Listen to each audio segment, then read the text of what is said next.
Welcome to the Brickworks Podcast, an extension of the studio based here in Burnham-on-sea. Our aim for this podcast is to have a completely open forum for conversation. This could be about art, life, mental health, or even how the world is burning down around us right now. Whether you're listening to this whilst on a run or relaxing at home, we hope you enjoy our mild-mannered rambles. Thank you.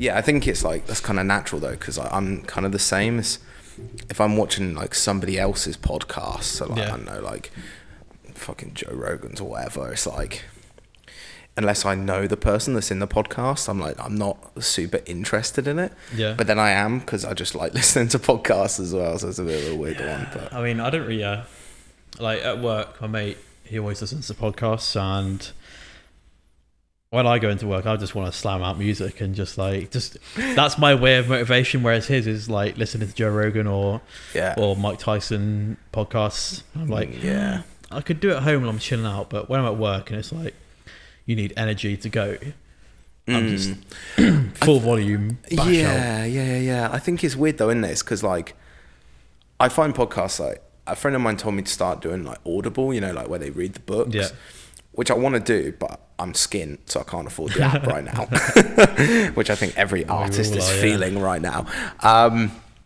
But yeah, I think I found with like podcasts, it's like you can learn a lot from it if you listen to the right podcast. Mm-hmm. You know what I mean? Like you end up spending hours and hours of just listening to like shit sometimes to then find like a little thing in this 3-hour podcast that like reinvigorates you or gets you to learn something new. You know what I mean? I did watch when Tyson Fury did podcast, I think, with Mike Tyson, talking about all his weight loss, where he obviously went from his dark side back to professional fighting again.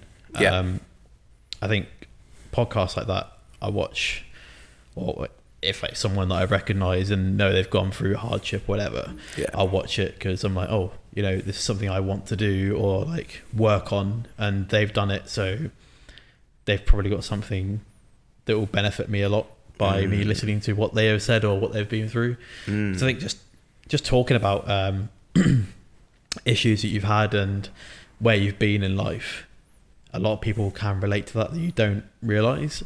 So even just someone else talking about it makes you sort of comfortable to know that you're not the only one.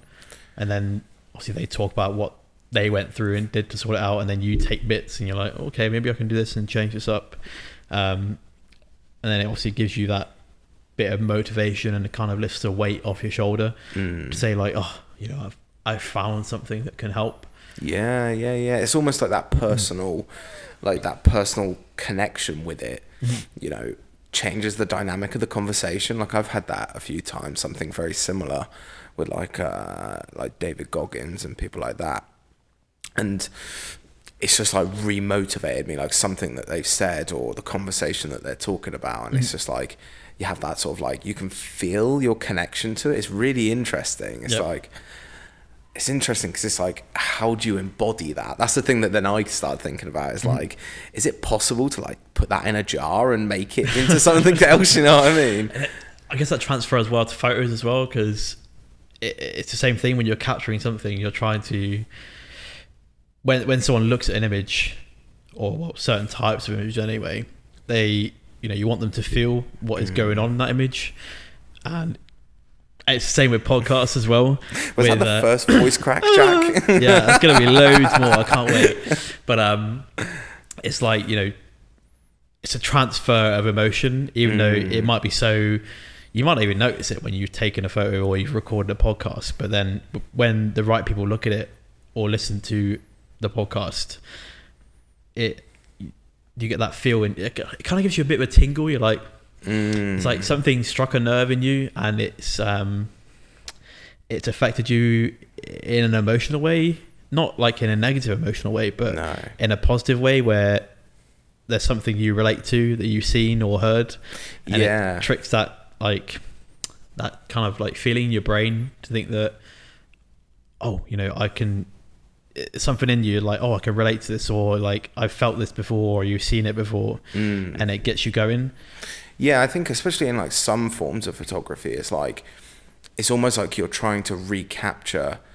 Well, actually, let me reframe. I think in some forms of photography, there's like this, not need, but want to like bring the viewer back to a moment in their life. You know what I mean? It's like, where was I? I read a quote once. It was like, the best photographs are ones that you can smell and touch, because it tricks your brain into feeling like you are back in that environment in a way, or you have such like an emotional connection with this image that it makes you go straight back to a moment in one's life. And it's like, I think we're all, in some capacity, all us sort of creatives, photographers are trying to achieve something along those lines, you know. That's like the money shot really for a photo. Like if you manage to do that, or I mean, sometimes you'll even realize that you've done it when you've taken a photo and you're like, oh my god, you know, this is it, like this is the best photo I've taken of, I know, this event or this period of shooting, and you know, like that's going to make an impact. Whereas sometimes obviously there are those hidden gems that you take them and you don't realize what it might mean, but everyone's perception of things are so different. You can't really foresee how something will affect someone else when they've looked at that photo. It's just how everyone's brains are so different. It's crazy how it is now, like, well, coming to now, how society now is kind of opening up with emotion and, you know, again, mental health, and people are understanding their brain a lot more and understanding their thoughts and consciousness and everything like that. And I think that's what is starting to bring out more of the understanding and why photos, for example, look so good or feel so good when you look at them, because you can kind of say like what it's doing. Whereas, you know, obviously we weren't alive in the 70s or 60s or whatever, but back then, as we look at photos now that were taken back then, it looks just so, there's a special feeling with it when you look back. Yeah, obviously the there's a feeling nostalgia, of nostalgia, yeah, but then obviously there's some aspects of it that would be not nostalgic, but just have that feel in general, as if you were to take a photo now that had that feel or touch or smell. But yeah, it's a weird one. It's interesting to see how things might progress in future with it, whether, who knows what technology or culture will bring. We just smell-o-vision and all that. Oh, imagine printing a photo out and it's like, oh, smell it. Go and buy, go to Asda and buy a photo that smells. That would be crazy. Could you imagine if you could actually print a picture that gives off a smell? Like you take a picture in like a Chinese takeaway or something, and it smells like a Chinese takeaway. Well, it's like in the Charlie and the Chocolate Factory when they've got that sweet wallpaper up, and it's like, oh yeah, try this. Put your tongue on it. Wow.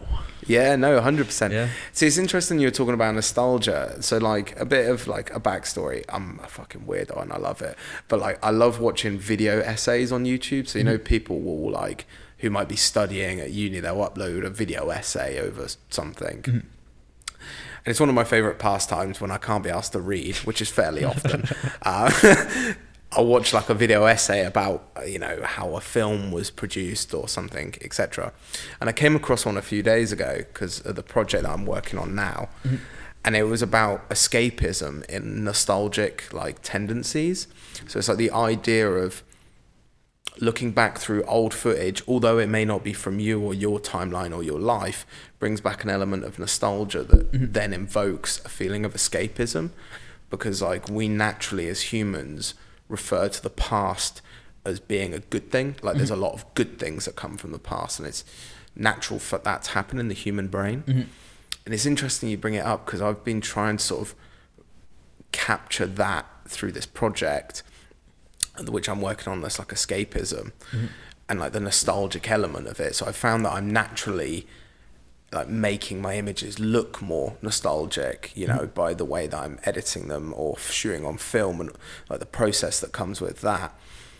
And it's really interesting that that by doing that, I'm starting to see myself feel more nostalgic about things.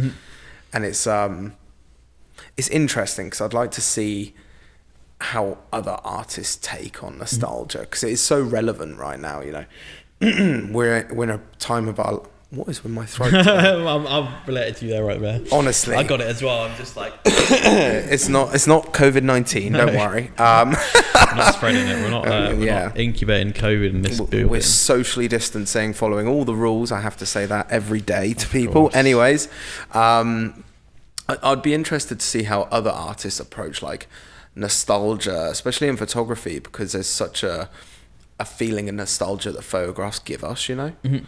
And it's like, it'd be interesting to see like how people reapproach this time right now in 10 years, because you couldn't be nostalgic necessarily. Exactly. Well, right now we can't see the nostalgic factor because obviously it's happening right now, but like in 10 years it might be a case of like 15 years or whatever, where we might look back at it and go, oh, that's when I got to spend the most time with my family and all of those things, you know. And it's interesting in that way. I think that's the one thing that kind of gets me the most, is thinking about the future in a way. Like, you don't know what's coming next, and if you look, you know, when parents tell you about stories of what they did in their childhood and whatever, it you can somewhat relate to it, so you feel like now you want to make things that are going to be nostalgic for those in 10 years, so they will relate to when they were young or their parents were telling about something. And I think a lot more things now are becoming timeless in a way, because there's just so much going on in the world, and everything changes very quickly. There are big events or big moments in people's lives, or, you know, you might capture a certain project of photography, or, you know, a certain group of people, or a certain culture, or a certain way of living, and it's people don't want to forget things now. They want to always remember. So like you said, things become more nostalgic because everyone remembers it. No one really chooses to forget things like anymore, because everything's important. Nothing's really so futile anymore, because everything plays such a big part on people's lives, even the smallest thing. When COVID started, people were like, it's just a flu, innit? And then a year later, here we are, and we've been through all that shit and done 3 lockdowns, 2 million people dead, vaccines. Like,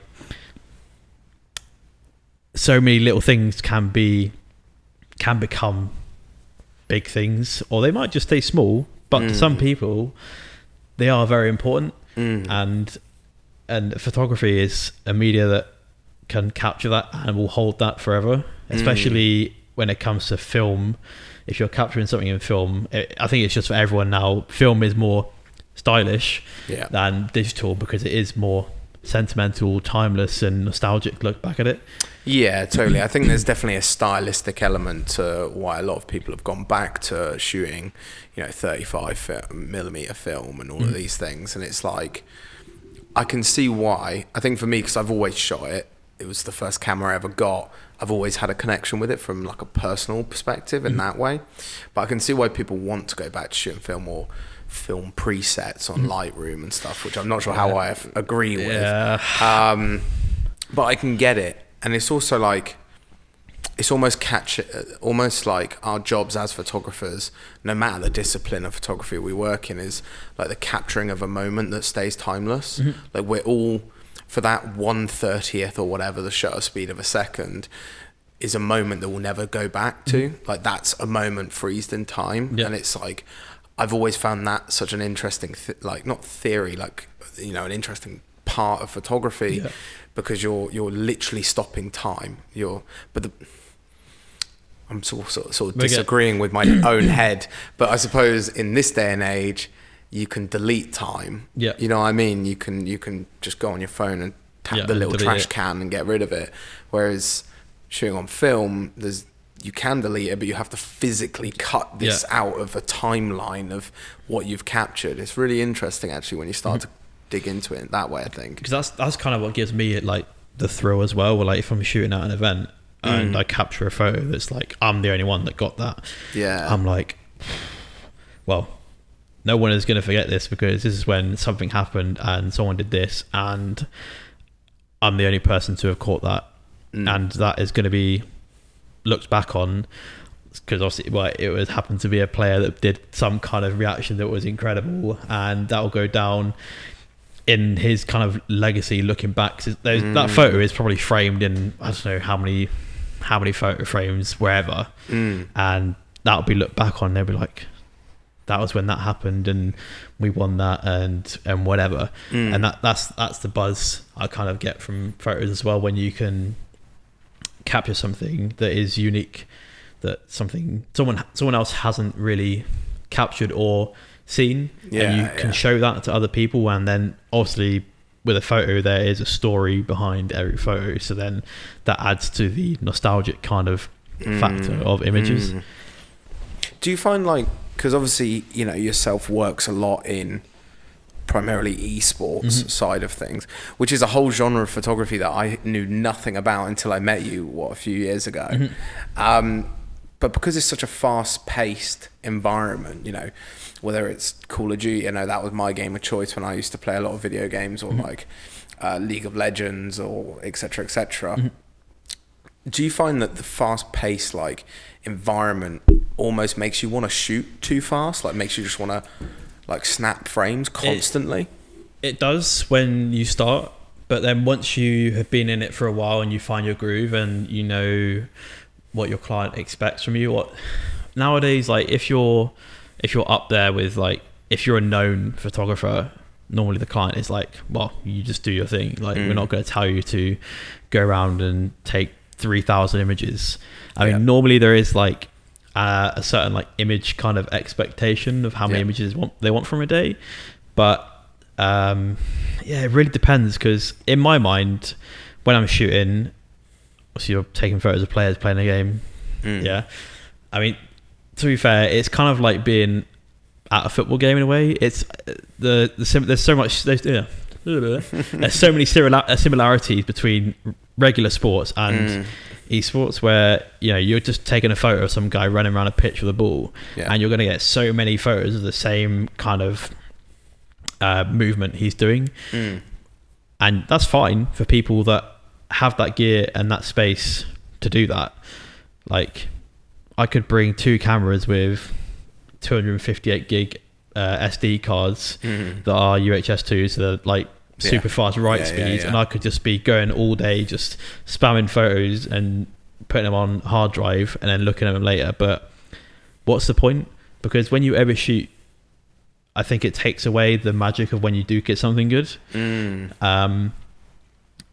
And it's all about, I kind of try and think about the shot now more than just like, oh yeah, that looks good, that looks good, that looks good, that sort of thing. Like, there are moments where I do that, but when it's when it gets to certain points in a game, or even when they're not playing, if they're just chilling or they're just talking about the game or just hanging out as a team, like, you have time to think, because you want that photo to be the best it can be. You don't just want to be snapshot, and that's that. Like, you think you know the rules of photography, obviously composition and everything come into your mind, although that's not really that important. But when you know something big is going to happen, and you want that image to be like bam, and that's going to be used on social media and websites for months, and probably framed in a few places or printed on canvas and put in their team facilities or whatever, you want it to be good, perfect. So normally, the bog standard is, obviously they want just basic photos of players anyway, so you kind of just go around for a bit and you just take some basic photos of them just playing or doing whatever, a few basic reactions like a fist bump or whatever, and then as it goes on, obviously it gets high pressure, so you can see that on players. And when you think about different ways you can capture emotion in someone, like even just taking a photo of someone's eyes and you can see the reflection of their screen in their pupil, that's something I do quite a lot, 'cause it zones you right in. And I like to think that I can capture photos that display emotion, or you can feel something that player is feeling, because I don't want to take snapshot photos, because anyone can do that. People go into an arena and they're watching the game and just get the phone out and just take a photo. It's like, what's the difference, you know? Like, I'm there to do something different. Totally. Not to be some commercial photographer that's come in that's never done it before, and it's just coming in and shooting, and they don't know anything about the players or the teams or the game. And when you've got someone like me who, once you've worked with the players a bit and they get friendly with you and they understand you, you can get a lot more from them. Like there's sometimes I've got a photo where it was in the middle of the game. They had a pause, and it was quite a long pause, and he did this like heart thing with his fingers. So I went up to him. He literally had a headset on in front of the screen behind this like barrier. And I just went over, peeked my head over. He recognized me, and I did that with my fingers. Yeah. And obviously, yeah, it was staged, but none the wiser. You're like, no one's gonna know that. But if I didn't have that connection with that player, he would have taken no notice of me at all. And that's, if anything, he would have told you to fuck off, probably. Exactly. He would have just looked up at me and just not even noticed me, or just like talked to someone else. See, it's interesting because like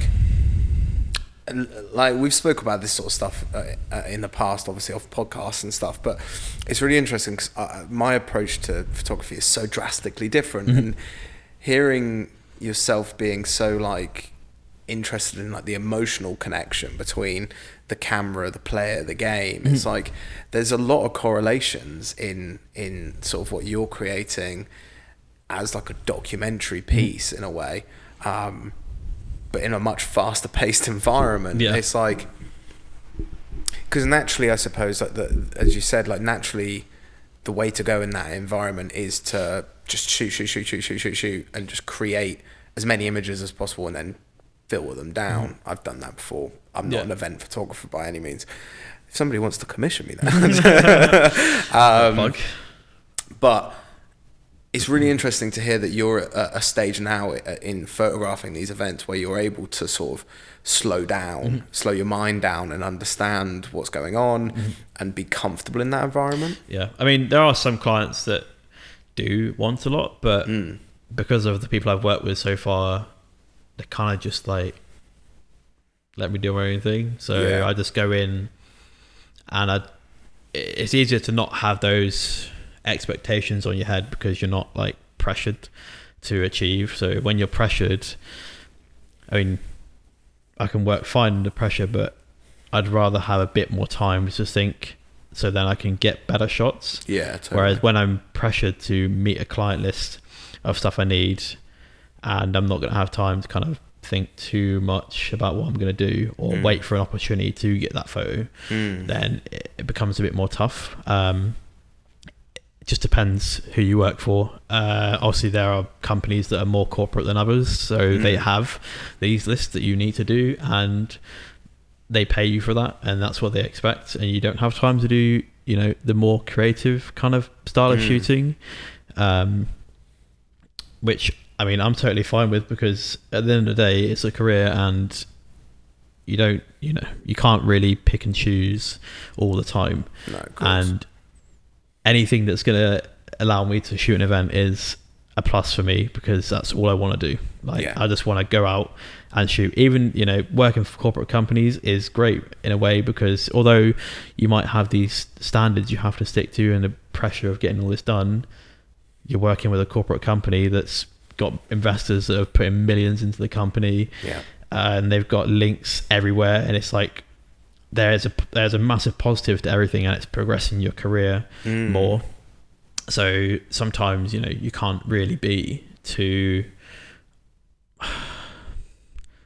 I'd say artsy or that kind of way with photos, because they expect just a commercial event photo, and they don't really care that much. I mean, they appreciate if you do something artsy, but they're not expecting it from you. They want this because that's what their investors have told them they want, or their marketing team has told them they want, and that's what you do. Yeah, I suppose that's pretty linear in the commercial world. Is, you know, a fairly substantial contract, you know, brief. Yeah, I think it's interesting because, like, I kind of don't like those things. I'm not a huge fan. Like, a company I did work for, they obviously do the esports stuff, but they do some really kind of creative things as well. They branched out to do some music I can't remember what specifics it was, but they did some music stuff. They've got like some really nice like creative merch partnerships with like Champion and some other brands, and they're the sort of people that want you to be artsy and create a new kind of style or kind of fit in with their sort of style in a way. So you have an opportunity to be creative and spend time to get shots that will help them a lot, that is also going to come back onto you, because then they're more likely to hire you again because you're good at capturing their style or innovating something new, and they're like, oh my god, you know, like we want to see more of this, and they might build something up out of it, and they might use their photos obviously for marketing with other brands. So then, you know, for example, with that partnership with Champion, if I was to take photos of just some people like just wearing Champion and stuff and they were using it for marketing, then my name is kind of on that as well, so that helps as well. So then obviously you can add that to credits, because I mean, it's not direct credit, but there is a partnership there, and if you're working with or for someone, then there's going to be some sort of link there, so you use that as a credit. It's word of mouth, I think, as well. Like a lot of like sort of commercial imagery when you're working with, you know, large corporations, sponsors, etc. It's very much word of mouth, and it's like, it's all sort of inner circle stuff, you know what I mean? Like once you're in the circle, you're in the circle. Yeah. But to get in the circle, it's really fucking hard. I mean, I was quite lucky, to be honest. I started off 2018, dropped out of uni, dark time.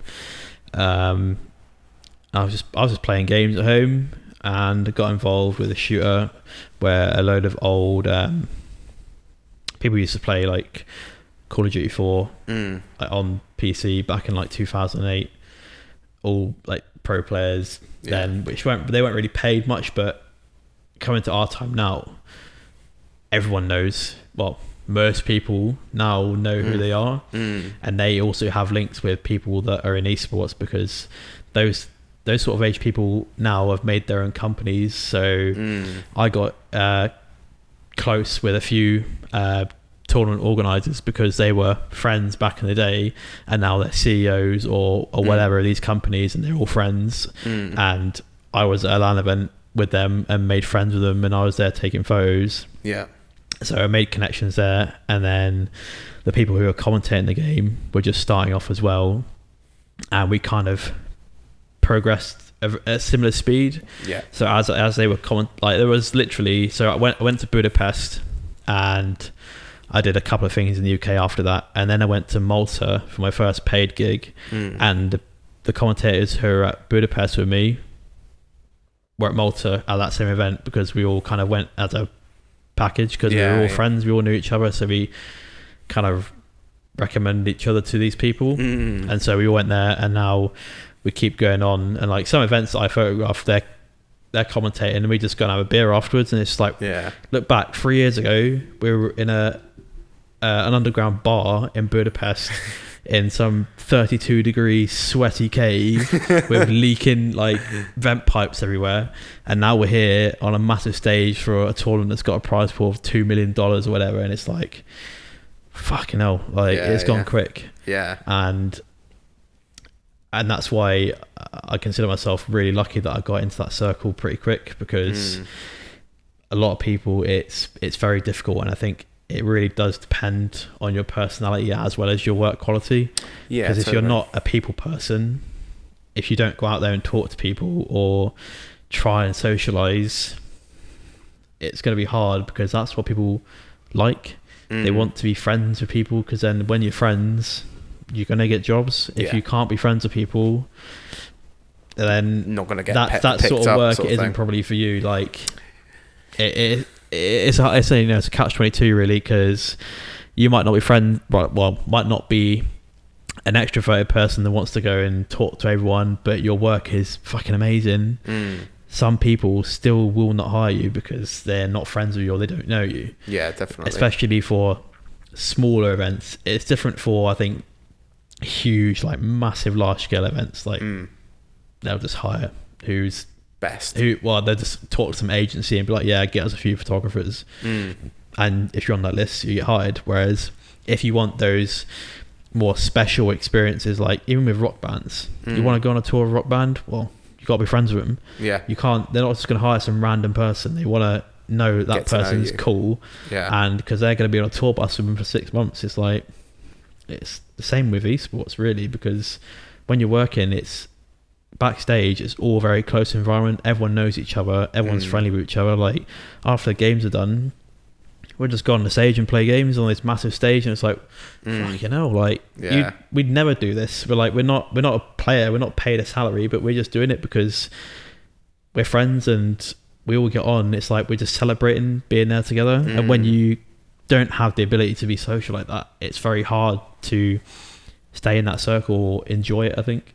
Yeah, I think there's definitely a huge element of like making human connections, like especially in this world, because esports is like on a scale of like large scale competitions, it's still fairly new. You know, you're talking what, 10 years? Yeah, it only really started booming.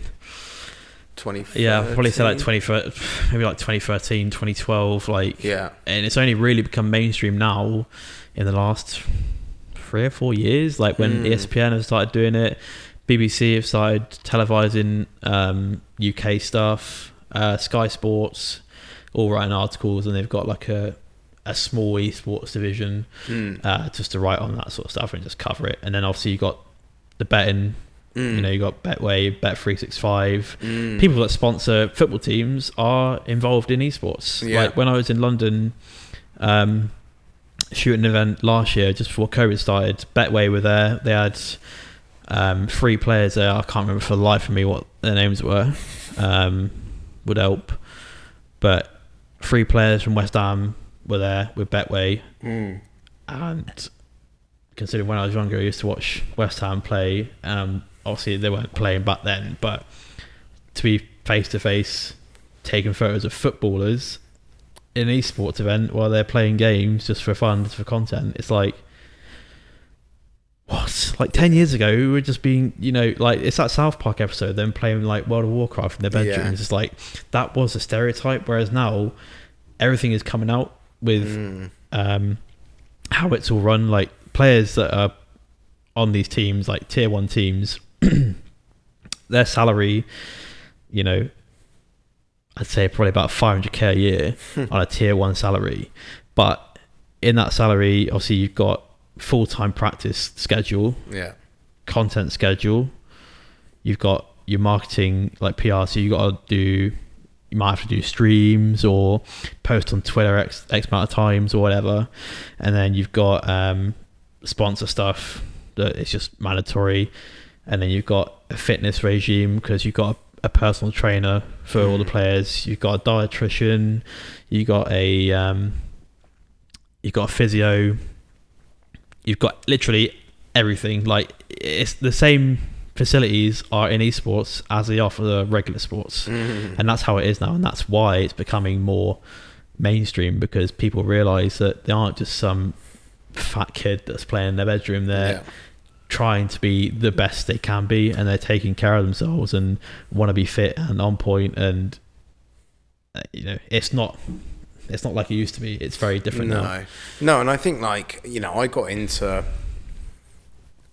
really got into like esports in like 2012. Like I was a big Optic fan when it was like Nade Shot, Scump, all of those players. I was like obsessed with them at that point. And so it was weird because when I haven't watched like esports events in fucking years. I think growing up, that's very rude of me. Other commitments took my time away, per se.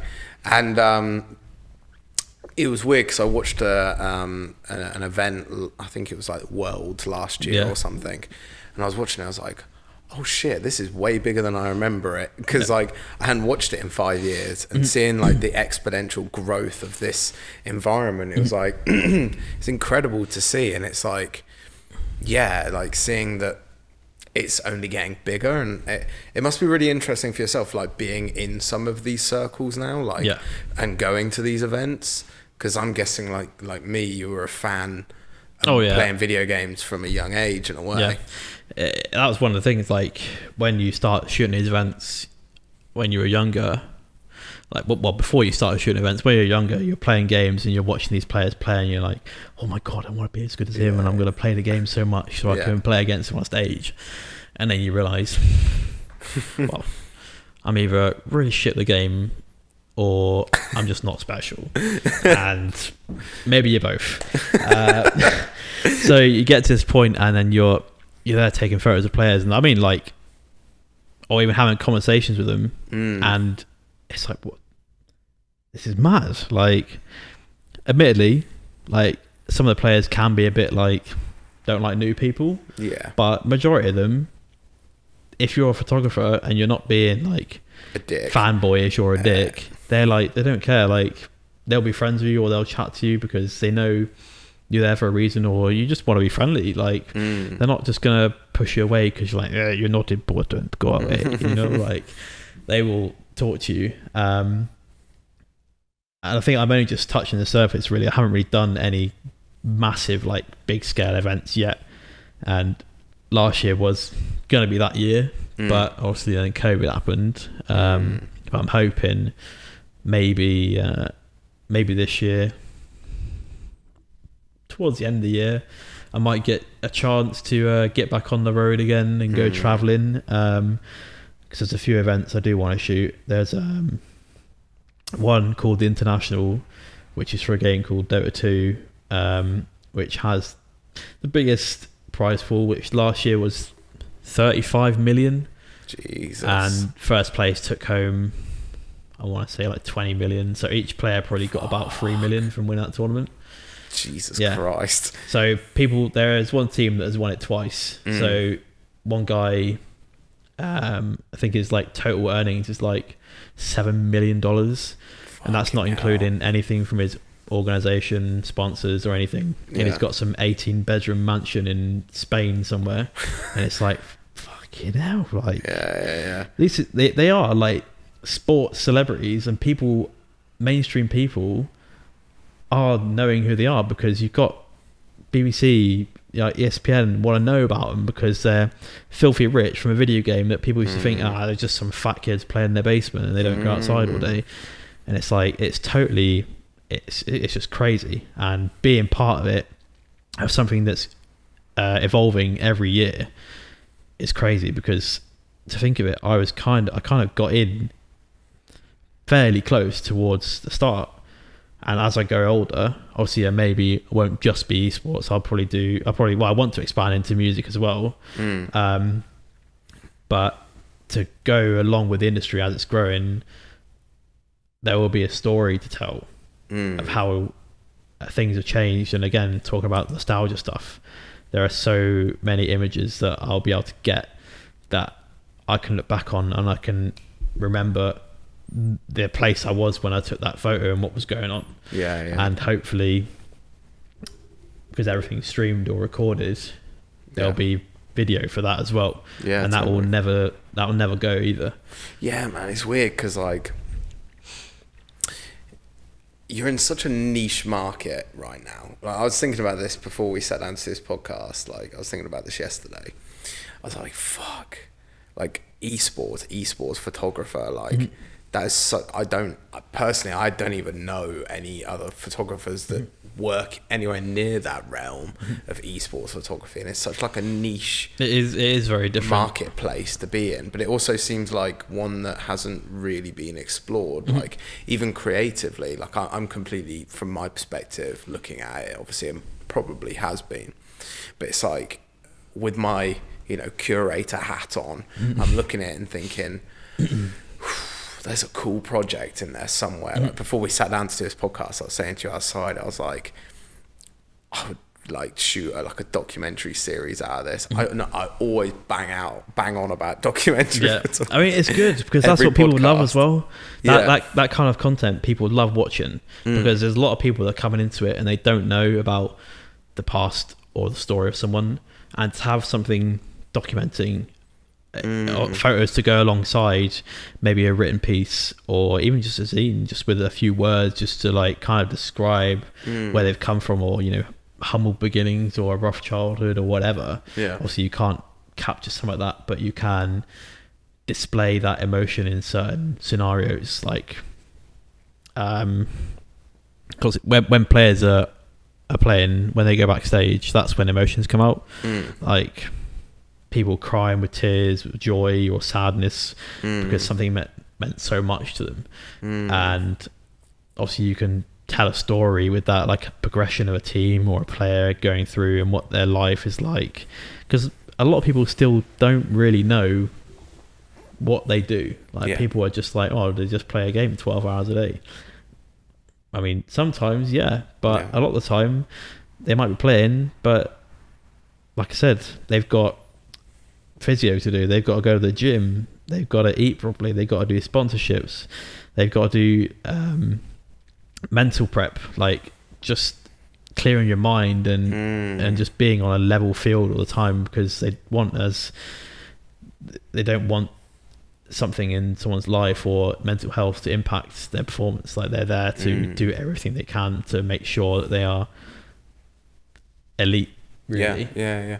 And these guys are basically teenagers, you know what I mean? A lot of them are, because when you get to about 30, in most games, like, you're pretty much done. Yeah. And if you've not made millions by then, well, you ain't good thing about that is if you're a player, there are a lot of avenues you kind of go down, because if you are well known, chances are you can probably pick up a management position, maybe be a coach or do something. You don't have to just go, oh, I gotta go back to a normal job now, I've got to go and work in fucking Tesco or something, just stacking shelves. And I used to be playing on this massive stage trying to win 300k or whatever. There are ways to go down that path. It's not just about being a player. There's so many other things you can do, because you learn things as a player. Like you pick up so many things, and that is very valuable to people that are up and coming and want to do what you did, that idolize you, and they want you to teach them like the way. I could definitely see like so you're obviously esports is still so unknown in the grand scheme of things. It's still very unknown. You know, a lot of people that might be listening to this podcast may have never even watched esports in any capacity, but they might play video games. I can see in my head, excuse me here, but like I can see in my head like yourself making like a project, like a 2-year project, right? That sort of really documents the ins and outs of esports, not just the stage, not just the screen and the play, but what goes on behind the scenes, like sort of really showing that these kids in some aspects are trying to be like elite athletes. Like as soon as I started thinking about my head, there's so many things that we've done. I brought up that idea to a company, and they really like the idea of it, because they are very like, they want to just experiment with creativity.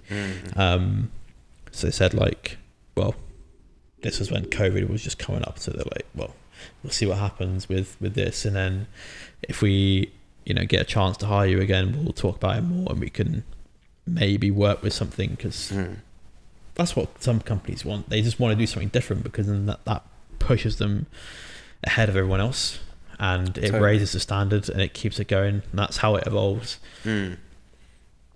Yeah, and I think there's like, because there's probably nobody doing that, even in the States or anything like that. No, there's probably nobody making like a, excuse my lack of terminology, but a serious like documentary photography piece about, like, I don't mean a documentary video. I've seen lots of loads. Those, it's but like a long-term body of work, sort of documenting it. Like there are pictures for obviously long-term coverage, but it's not being structured in a way to tell a story through images or show behind the scenes life in image form. Obviously, like you could do like a social documentary piece where you follow a player or a manager or something like that, and it. Sorry, I know I feel like I'm very pitchy. Apologize, but in my head I'm like, fuck, if I had access to that, you know what I mean? That's good. Like that would be a really interesting long-term piece to like see a player develop, your skill set as a photographer develop as well. I don't know whether it's something that yourself would be interested in, but like Oh yeah, I mean, I definitely would be. Well, for a start, that means I'm working for 2 years, which is good. And secondly, it means I can obviously just fully focus on that, and I can put everything into it, which is what I want to do. I bet you could get fucking funding for it. I bet you could. Thinking about maybe. Sorry, my studio manager hat. Like, I'm like thinking about this podcast, and then I'm like, could you get funding? Like, you know what I mean? Like in my head, I'm thinking. Yeah, I mean, there is a possibility, because if I'm not being hired by a company, specific ones that I've worked with, because they know me, they will give me some form of access, like a media pass or whatever, if I want to go to an event and shoot. Obviously, there will be limited access to certain things because exclusivity and, of course. you know. But if I don't manage to get hired, there is definitely the possibility of me still going anyway and having that access for myself because I want to shoot this piece. I honestly think, because obviously esports is becoming such a thing right now, obviously with the pandemic as well, because people are stuck at home, so people are playing video games, so naturally that's going to develop into more of an interest for a video game sport. Yeah, I reckon if you took it to like the national lottery or something like that and sort of pitched it as like not an expose, because it's not, but like a long-term in-depth look at XYZ into this complete unknown but is massive already, like they would definitely be interested in to see a project like that develop. I probably could pitch that to an organisation that I've worked with in the UK, to be honest, because they did a BBC documentary that I mentioned to you about, that's on BBC Three right now. It's called Fight for First. Go check it out, because Jack's images are in it. Yeah, so. some of my pictures are in it. Not much, but it's a little plug. It's something to take home. But they are adored in the UK because they are, I guess, one of the biggest UK like orgs, sponsored by BT and everything. So they have got a lot of spotlight on them, and they've done a documentary video series. So it only makes sense to do it in the other way as well. Idea of it. Yeah. Well, they probably would be, to be honest. But it would have to be. Yeah, probably have to wait until things kind of get a bit more back Jolly to normal. old COVID pisses off. Yeah, when it fucks off back to wherever it came from. Yeah, that's crazy. Oh, you were a finalist, weren't you, recently for an esports award? Yeah, I was. The UK ones, I was a finalist for. The UK ones are, I mean, it's just the UK. There are plenty of like talented people in the UK. But yeah, it's just one of those like pick me up things. People value your work and everything like that. But then the big daddy, the main awards, like the BAFTAs are the esports awards, which is just global, involves everyone. Didn't make it this year, but see what happens. I'm very confident I might make the nominees at some point in my life. Hopefully. Yeah, I have no doubt you would. So that's the esports is like the like the big international award. Yeah. So that's where they've if it wasn't COVID, they'd fly people out to Arlington, Texas. They'd stay them in like 4-star, 5-star hotels, and it's literally just like a BAFTA night, but just for esports. It's just cool. Like that. Well, it's like the Game Awards. Yeah. That's probably a bit more. So it's basically like that. If you ever watched Game Awards in a gaming world kind of comparison, or if not, literally just the BAFTAs or the Oscars, kind of like that. Maybe a little less exclusive and upper class, but you mean elitist? Everyone is like suit and tie, or dress normally. Yeah.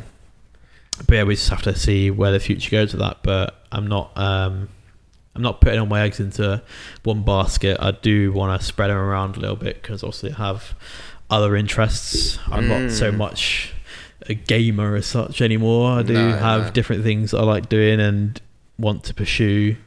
It's just you started DJing recently, didn't you? Just bedroom DJing really. Music. Yeah, that's an interesting one. I'm looking at my Spotify recaps. I think it had I don't know how accurate the stats were, but it was like 300 new genres of music, and I'm like, Jesus Christ. It's like when you start getting interested in DJing, your time gets taken up so easily, because when you go on Beatport and you're like, okay, let's look at top 100 releases of this genre, and you're listening through everyone. It's like, oh my god, yeah, this one bangs. Yep. And then you're copy and pasting all of them into a YouTube playlist so you can listen to them, and then that gets refreshed all the time. There's new releases every day, and it's like you're always listening to music, and you're finding so much new music all the time, whether it was released 10 years ago, 5 years ago, or released yesterday, or whenever. Like, there's always something out there you haven't found that is going to be like, you listen to it and it just bangs, or even makes you cry when you listen to it. You're like, it's so good. But it's fun, because I don't really drink that much anymore. So if it comes around to a party, I'm just like, I'll just go on the decks and just like, I'll have like one or two, but I don't really drink more than that. I don't need it. You just get something to get you in the swing of it, and then you're just like, you're doing things that you didn't even think you would do normally. You just can't do it in the moment, and it sounds amazing. And it just like that feeling of doing that at a party and people were listening and having a good time. It's just like, whoa. And that's something that I wouldn't say I want to go big with it, but just do like house parties, whatever, with mates or whatever, or just take, if I go traveling, just take decks somewhere and you got a laptop and you can just like mix with people you meet, like but I do want to go down the events route with music. I've got a couple of connections already, so hopefully when festivals come back around again, I can get out shooting those, because I probably won't really have anyone that will want to go, so I'll just go by myself, go enjoy it, and get paid and take some cool photos and enjoy. Because music has got me through so many dark things in life. Like, I look back at my Spotify sometimes of when I was in school, and where the music was there was like alternative rock or like emo phase in a way. So American guy screaming with a high pitched voice, that's just how it was. And then it's progressed. Like, I'll go from indie to jazz fusion to like house, garage, minimal tech, techno. Like, there's so many different bits of music that I enjoy.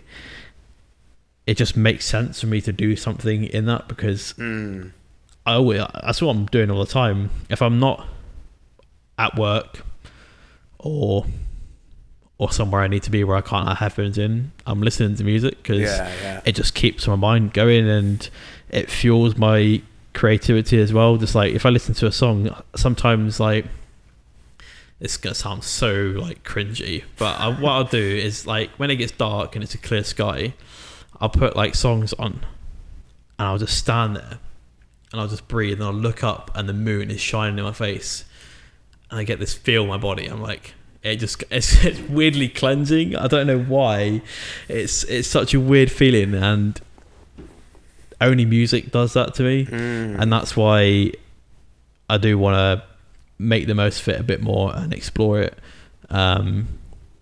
Maybe one day I'll end up producing music. I have no idea, but it's a start at the moment. But it sounds very mindful.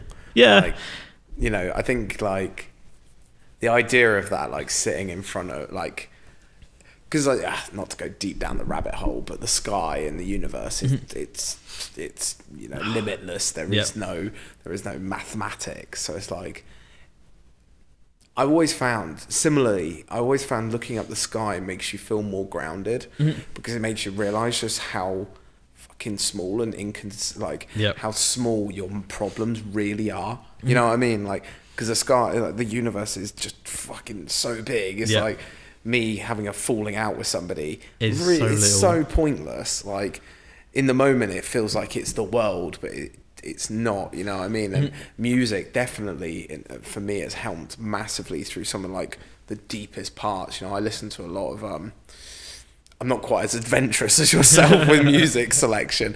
I've started really getting into country music recently. God. I don't know why. The but Wurzels. No, American country, not the Wurzels. I've been to one of their concerts though. God. Fucking jokes. Seeing 60-year-old farmers pissed off of Richie cider, like good times.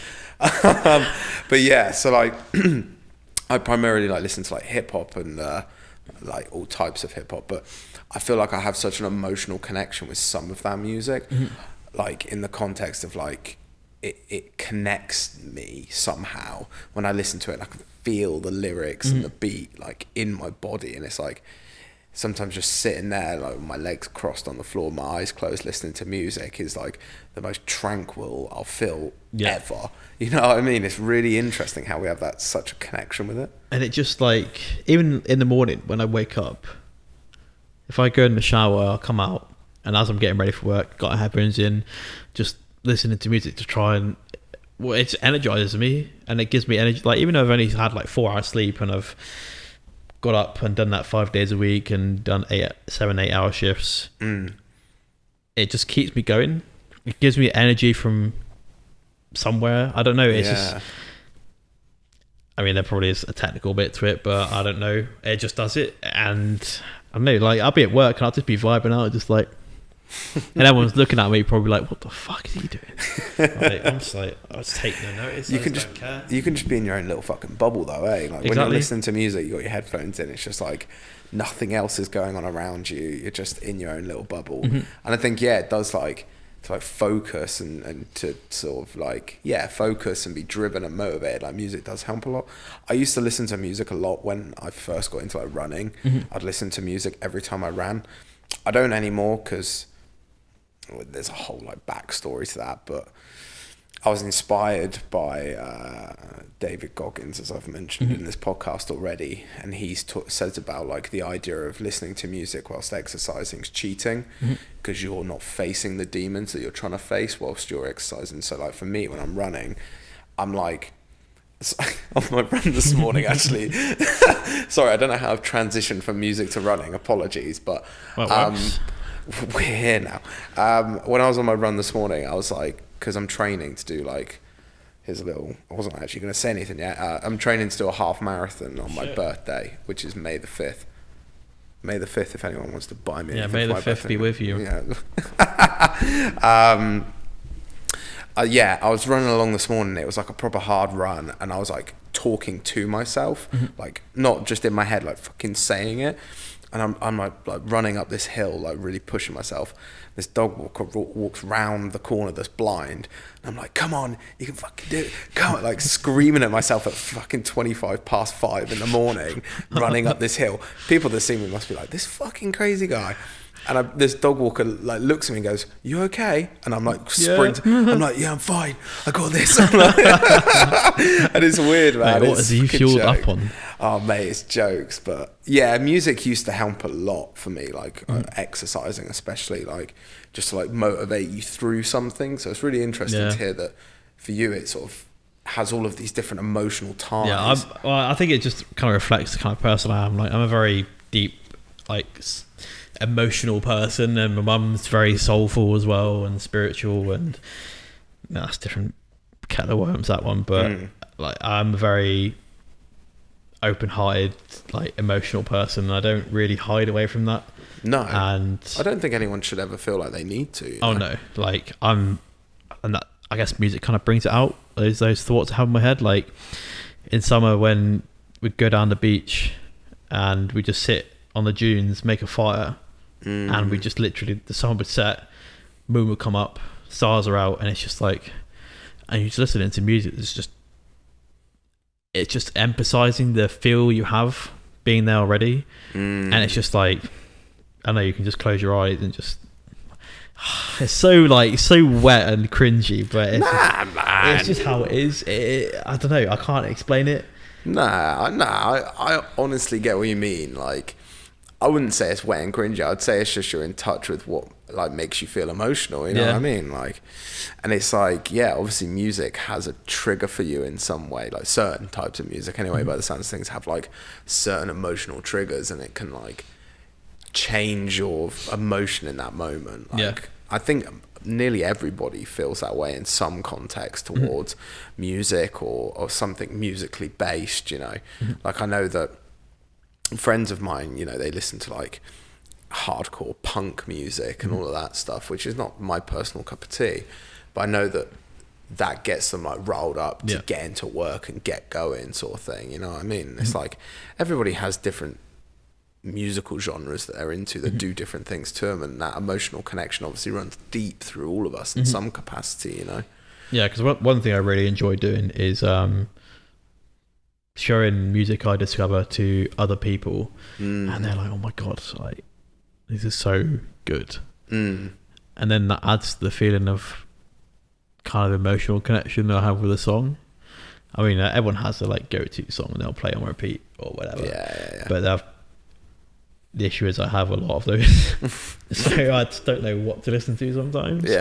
So I mean, I've got different genres of music I listen to different times of the day or whenever. Like if I'm feeling really sad or something's going on, I've got a couple of artists I'll listen to and a few days and I'm fine, and it just lifts the spirits back up, because obviously with music there are themes to a song, and then you know you just relate to that in whatever capacity that you want to, and you let it sink in, and then that tells you, like, you know, it's okay, or it's not the end, it's temporary, or you know, you're not the only one this has happened to, because most songs are written by a personal experience in a way. The lyrics are drawn from something that's happened to someone, or that, you know, they're not just plucked out of nowhere. Most songs, generally, there are a meaning to it,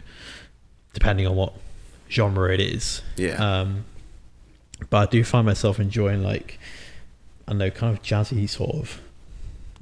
It's not like proper like a bar sort of jazz music, but a band I listen to called King Cruel, that kind of music is a bit like jazz indie fusion, so it's a mix of like an indie band and a bit of like jazz and instrumentals in this. So they've got like a saxophone and a few other bits, and that's so I listen to that when I come home, because it just like it empties out any stress that I've had during the day at work or whatever, and I just kind of like turn everything off and go into, okay, chill out mode. That's whatever, like, I don't care about that. I'll deal with that when I go into work the next day, and just keep repeating the process until, well, COVID's over and I don't have to worry about it anymore. But totally. There's always go-to songs I'll have, and I'll sometimes just sing them for no reason. I'll just be like there, just like in the shower or something, or outside, and I can just hear, because where I've listened to the songs before when I've been out there and I don't have my headphones in for whatever reason, I can just hear the song going, because that's what I always do, and it's in my brain all the time. So it just helps me control emotion or amplify things sometimes, I suppose. That's a nice segment, I think, to end the podcast on, actually. Man, no, I totally agree. And it's like, emotional connection towards things. Actually, this is full circle, the podcast. Look at that. Oh yeah, we started. We literally just full circle. We didn't even plan that. I think like emotional connection to, like, whether it's photography, music, it's like that is our expression and our way to express ourselves and also feel expression from others, you know. And I think it's a very sort of poetic way to find ourselves, or at least find a path we want to sort of go down in a way. And it does tie hand in hand, really. Like if I'm if I'm at event shooting and I don't have to be listening to anything, I'll always have something in my ear playing a song or music that again, it helps me focus, and it just sometimes gives me ideas and different emotions I want to capture.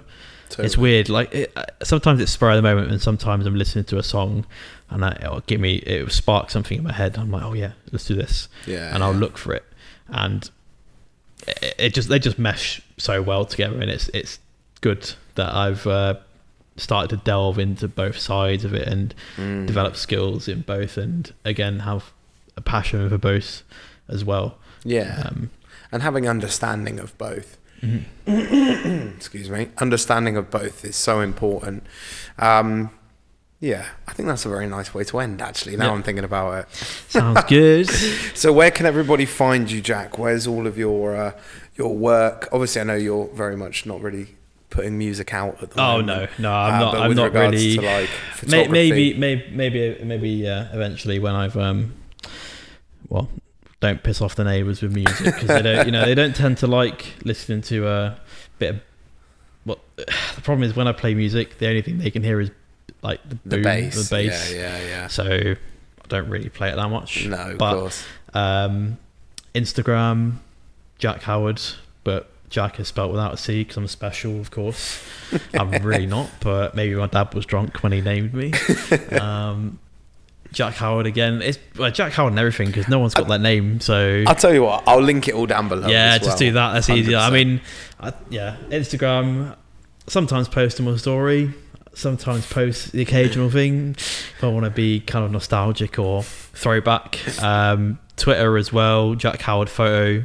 Obviously, there'll be a link in the description. That's probably where you'll see any of my activity, to be honest. It's not all photo stuff. Sometimes it's just like just chatting to random people, but I mean, it's there if you want to follow it. It's up to you. Well, I know that the guys listening and or watching this will make sure they'll go follow it, man. Like, I've loved your work since I first met you and your esports stuff. Appreciate it. I look forward to seeing whatever you do with your DJing. I'm sure it'll be properly sick to hear. So, but yeah, guys, make sure you go check out Jak's work.